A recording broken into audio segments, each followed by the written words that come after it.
নমস্কার। আচ্ছা, বেশ কিছুদিন ধরে কিছু বিষয় দেখছি। এই নতুন সরকারের তৃণমূলীকরণ, এটা নিয়ে বেশ মানুষের ক্ষোভ হচ্ছে। রাজ্যসভার কিছু বিল পাস করানোর জন্য এই তৃণমূলী বেনজলি বলবো তাদের দলে নিচ্ছেন। এই বিষয়টা হয়তো সাধারণ মানুষ বুঝতে পারছে না। তারা দেখছে যে যে তৃণমূলকে আমরা এত কষ্ট করে ফেলে দিয়েছি, চুরি জোচ্চুরিতে যুক্ত, তার সত্ত্বেও তাদের কেন আবার দলে চোর কখনো শোধরায় না, এটা মাথায় রাখবেন। চোর ধান্দাবাজ, কারণ যেখানে এই তৃণমূলী গুলো ঋতব্রত, মানে এই টাইপের নোংরা শ্লীলতাহানি কেসে জড়িত এইরকম লোকগুলো যখন আবার বিজেপিতে ঢুকছে, তখন মানুষের মধ্যে একটা বিস্বাদ অটোমেটিক্যালি জেগে উঠছে। এর বাইরে যেটা বলবো, এই তৃণমূলীকরণ যেহেতু এই দিকে ঢুকছে, মানে উপর দিকে দলে নিচু স্তরেও কিন্তু একই জিনিস শুরু হয়ে গেছে। গত কয়েকদিন আগে প্রশিক্ষণ শিবিরে তীব্র অভিযোগ এবং সেখানে তোলাবাজি করে সেই প্রশিক্ষণ শিবির চালানো হয়েছে।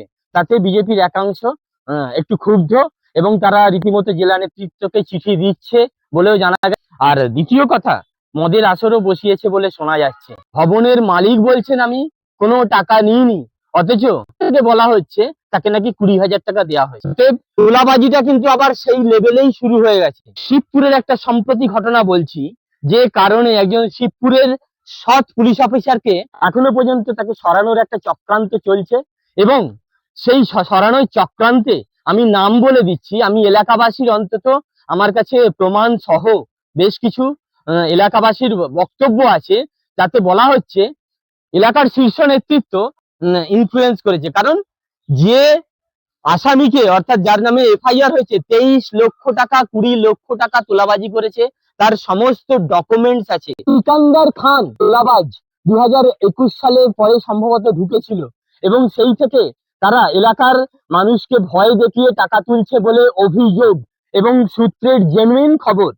তাদের নামে এফআইআর থাকা সত্ত্বেও খুব ঘনিষ্ঠভাবে দেখা গেছে তারা উত্তরীয় পড়ে এলাকাবাসী ক্ষিপ্ত হয়েছে এবং ক্ষুব্ধ হয়েছে। এবং এই জেরে সরানো হতে চলেছে একজন সৎ পুলিশ অফিসারকে। যে পুলিশ অফিসার 8টা 7টা ঠেক বন্ধ করেছে শিবপুরে, যে পুলিশ অফিসার এই সরকার আসার পর ওখানে যত অবৈধ পার্কিং তোলাবাজি সেটা বন্ধ করেছে, যে পুলিশ অফিসার ওই এলাকার সমস্ত মদের ঠেকগুলোকে, চোলাই মদ এবং বেআইনি মদের ঠেকগুলোকে বন্ধ করেছে, ওই এলাকার সমস্ত তোলাবাজ গুন্ডা এবং আর্মসে মার্ডারার, তার নাম জাহিদ খান বলে, তাদেরকেও অ্যারেস্ট করার মতো দক্ষতা দেখিয়েছে। সেই অফিসারকে ইমিডিয়েট সরানোর জন্য তড়িঘড়ি করে চেষ্টা করছে এই উচ্চ নেতৃত্ব বলে অভিযোগ।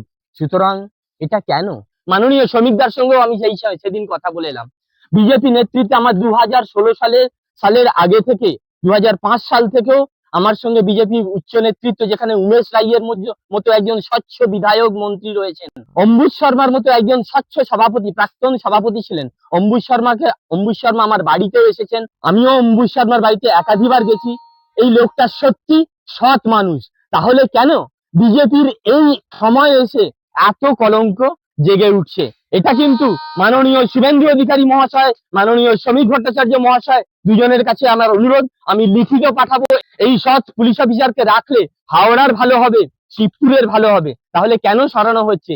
আর এই যে জেলা নেতৃত্ব তোলাবাজরা আবার নতুন করে পাখা চাড়া দিয়েছে, কারণ এই মারাত্মক তোলাবাজ, তাকে এখনো পুলিশ অ্যারেস্ট করতে পারছে না। এই এত এলাকাবাসীর এই বিপ্লব দিয়ে কিছুদিন আগে, ও তো বৃহৎ শিল্পের সঙ্গে যুক্ত। বৃহৎ শিল্প মানে তোলাবাজি, বৃহৎ শিল্প।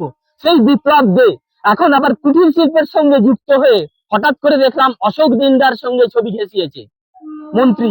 তাহলে আমি অশোক দিনদাকে নিজে ফোন করে বলেছি, তোমার পাশে এরকম তোলাবাজের ছবি কেন?